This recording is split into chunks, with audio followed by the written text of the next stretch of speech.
Back behind my grade school in Central Park, there was a stairway leading down to nowhere with doors barred, old metal doors. You could only go down in there and yank on the door and hear the echo of something deep inside. It was a fallout shelter left over from when a tornado came through in 1969 and tore apart the whole school. They left the basement of the old school there and turned it into a fallout shelter. Later they built tennis courts over the top of it, but I knew the chamber was still beneath the tennis courts as I took up tennis and tried to play my best. I had dreams of nuclear bombs flying through the air and my dad and I in a park jumping on the motorcycle and trying desperately to get home so we could die with our family members. I remember going on a tour of the Topeka state capitol. They showed us the official fallout shelter where all the senators and congressmen of the state would go to hide out in case a bomb was dropped.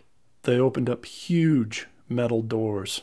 It took all their strength to open the doors, and they took us through and showed us all the Geiger counters, the red hotline phone that goes to the president, various phones that connected with NORAD and other types of civil defense places across the country.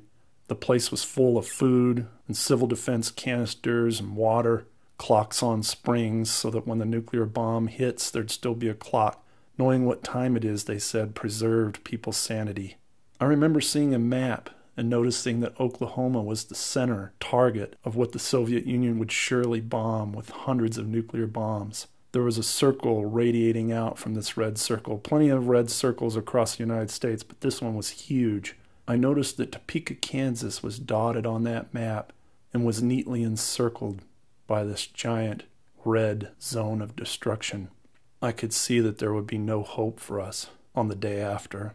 I turned to the man giving the tour and asked him, "So what are we supposed to do if there is a nuclear war? Should we come here?"